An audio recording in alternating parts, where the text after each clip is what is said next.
What we're talking about today isn't just some new learning hack. No, this is about completely rebuilding the foundation of how you use what you know. We're going to take all that information you consume, all that dead data that's just locked away and forgotten, and turn it into high recall knowledge, something you can access in a split second. This is what I call the Retrieval Strength Protocol. You know, there's this paradox that just haunts anyone who's trying to get ahead. You read all the books, listen to the podcasts, you consume everything, but then, when the pressure's really on, that key piece of information, it's just gone. Sound familiar? It's because we've all been sold this lie that learning is all about consumption, that just pouring more stuff in makes you smarter. But you know what? The actual science tells a completely different story. Think of it like this. You're a millionaire. Seriously, all your wealth, all your knowledge is locked away in a giant vault. The only problem? You've lost the key. And that's pretty much the state of most people's minds today.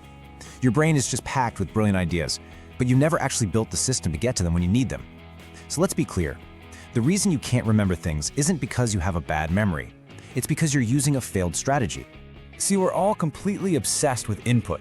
We spend all our energy just pouring information into our brains, just hoping some of it will stick.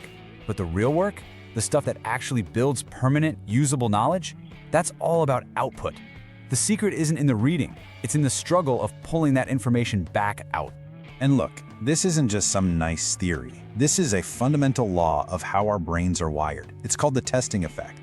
The simple act of trying to remember something. That struggle. It's like sending a direct order to your brain that says, hey, this is important, keep this. If you don't fight to retrieve it, your brain just flags it as junk and lets it disappear. This single effect is the real engine of learning. Okay, so here's our game plan. First, we're going to break down the information paradox and expose your brain's recognition trap. Then, I'll walk you through the three-part retrieval strength protocol. After that, we'll dive into the neurobiology of why this works so well, and we'll wrap up with a daily practice you can start using today. All right, first up, let's diagnose the real problem here. There is an invisible wall between you and your best knowledge, and it's built brick by passive consumption. So be honest, do you highlight books? Do you save articles to some folder that you literally never open again? This state actually has a name. It's called neural decay. It's this slow, silent erosion of your best ideas because you're treating your mind like a dusty old storage unit, not the high-performance engine it's meant to. Okay, now this is absolutely crucial. We have to understand the difference between recognition and recall. Recognition, that's the trap. It's passive, it's easy, and it gives you this false sense of familiarity. It's when you see something and think, oh yeah, I know that. But recall? That's the goal. Recall is active, it's effortful, and it means the knowledge is truly, deeply yours. It's the power to pull that concept out of thin air, starting with a completely blank page. In this trap, it even has a scientific name, the fluency illusion. See, your brain is always looking for shortcuts. It's lazy, so it mistakes the ease of recognizing something with actually mastering it. That's why rereading your notes feels so productive. It feels easy, it feels familiar. But here's the catch. You're not getting any better at retrieving it. You're only getting better at recognizing it.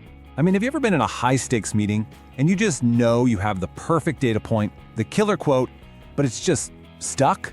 It's right there on the tip of your tongue, but you can't grab it? That agonizing feeling? That's not you failing.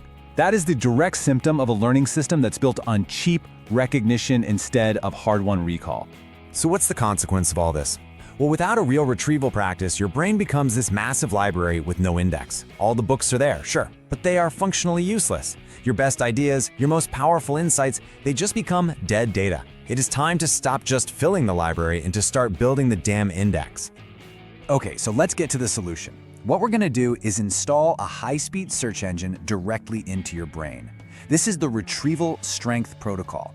It's a system designed specifically to weaponize that testing effect we talked about and finally index your mind for peak performance, whenever you need it. So the protocol is a three-part system. Each layer is engineered to do one thing: force your brain to work for the data. It's designed to drag you out of that passive recognition state and into active, on-demand recall.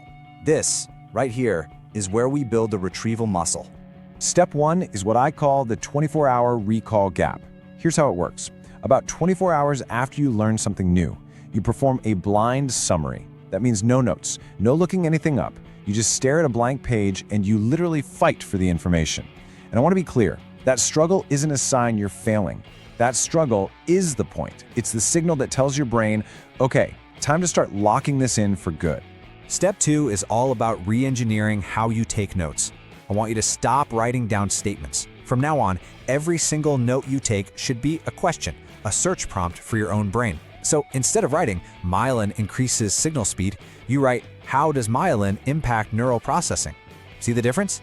You're transforming note-taking from just passive transcription into a constant built-in test for yourself.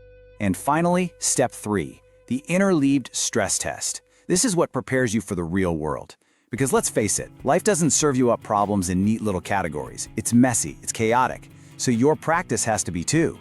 You're going to shuffle your topics, test yourself on totally unrelated subjects in a completely random order. This is the difference between shooting easy layups in an empty gym versus playing in a full-court, high-pressure game. It builds the kind of flexible, robust recall that actually works when it counts. Okay, so now let's pull back the curtain and look at why this all works.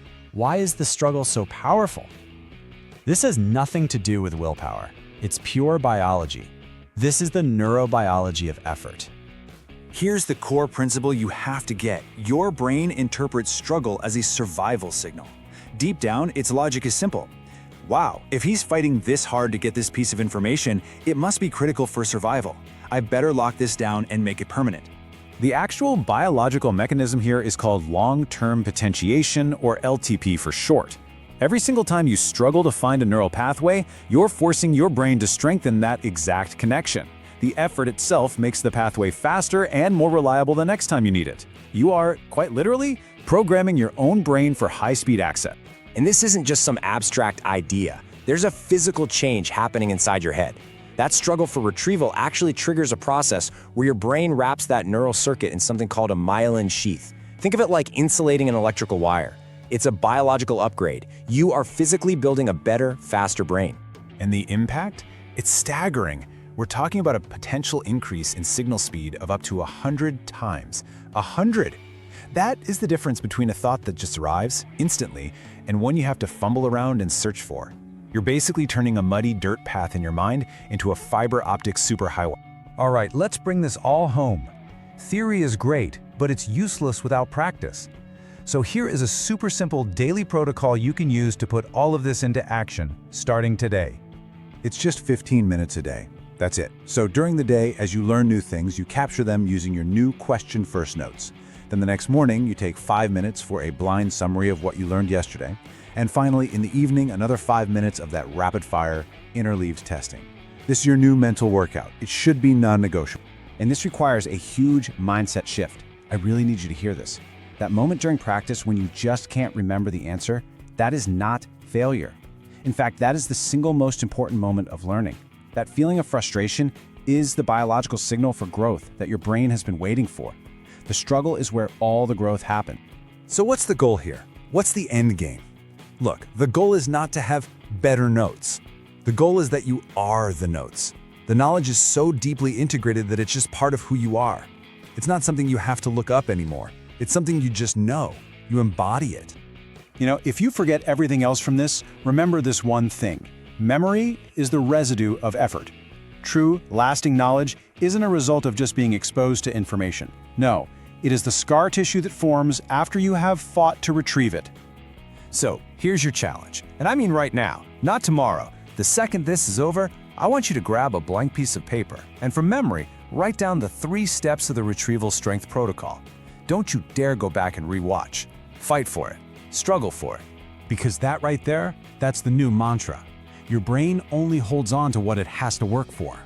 Real intelligence isn't about what you know, it's about what you can recall when the pressure is on. So from now on, you have to fight for the fact, to fix the knowledge.